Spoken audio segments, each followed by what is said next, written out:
السلام علیکم ناظرین، آج ہم ایک ایسے متکبر بادشاہ کا واقعہ لے کر حاضر ہوئے ہیں جس نے اللہ کی جنت جیسی جنت بنائی، اور پھر اس کا کیا انجام ہوا۔ حضرت ہود علیہ السلام کی قوم کا نام قوم عاد تھا، جس کا آغاز طوفان نوح میں بچ جانے والے لوگوں سے ہوا تھا۔ یہ قوم ساحل سمندر پر ریت کے ٹیلوں والے علاقے احقاف میں آباد تھی۔ اللہ تعالیٰ نے انہیں لمبے چوڑے جسموں اور بہت مال و اولاد سے نوازا تھا۔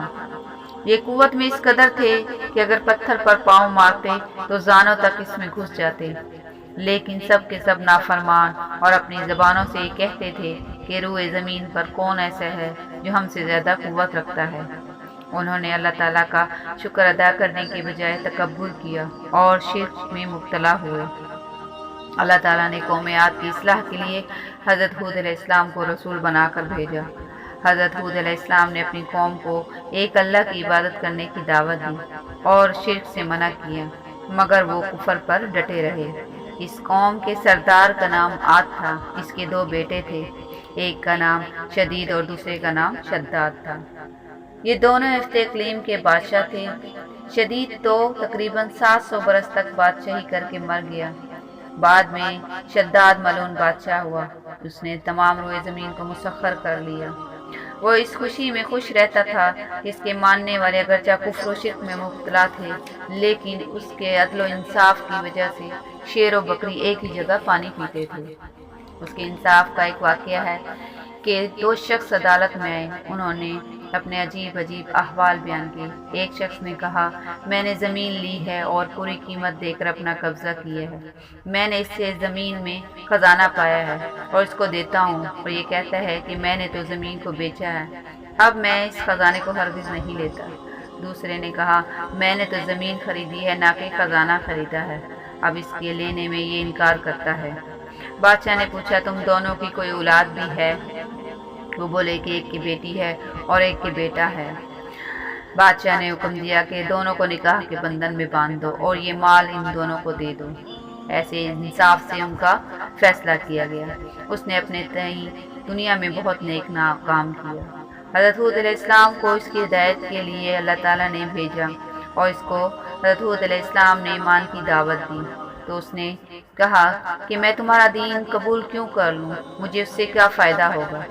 حضرت ہود علیہ السلام نے فرمایا کہ تم کو اس کے بدلے جنت دی جائے گی اور ہمیشہ تجھ پر فضل ہوگا۔ حضرت ہود علیہ السلام نے اس کو اچھی باتیں بتائیں، لیکن اس کو ان باتوں کا کچھ خیال نہ آیا اور کہنے لگا، اے ہود، تو مجھے جنت کا لالچ دیتا ہے، میں تیری جنت جیسی جنت بناؤں گا اور دن رات عیش و عشرت کروں گا، مجھے تیرے خدا کی جنت کی ضرورت نہیں ہے۔ اس ملعون نے اسی وقت ہر ایک ملک کے بادشاہ اور وزیروں کو خطوط لکھے۔ اس میں لکھا کہ تمہارے ملک میں جس جگہ زمین ہموار ہو اور میدان نشیب و فراز والا نہ ہو تو اس کی ہم کو اطلاع دو۔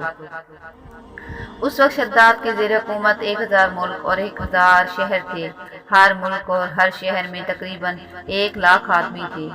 بہت جستجو کے بعد خطہ عرب میں ایک خطہ زمین ملی۔ اس نے حکم دیا کہ سارے ملک کا خزانہ وہاں لا کر جمع کریں۔ سب سے پہلے 40 گز زمین نیچے سے کھود کر سنگ مرمر سے بنیاد رکھو۔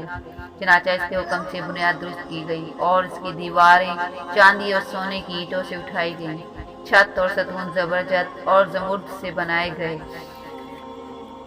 اس نے سارے ملک کے خوبصورت و حسین لڑکے اور لڑکیوں کو اپنے مکان میں جمع کیا اور ان کو حور و غلمہ کے طور پر خدمت میں رکھا۔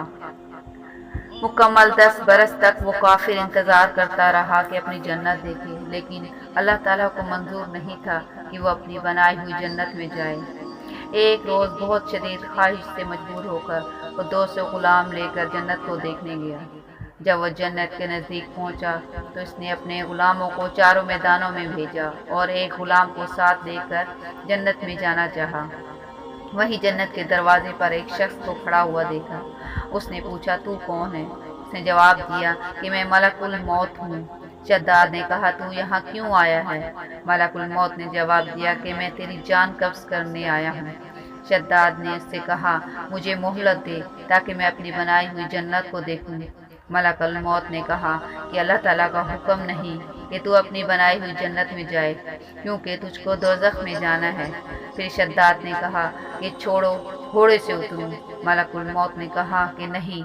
تب اسی حالت میں اس کا ایک پاؤں گھوڑے کی رکاب میں رہا اور دوسرا پاؤں جنت کے دروازے پر تھا کہ اس کی جان قبض کر لی گئی۔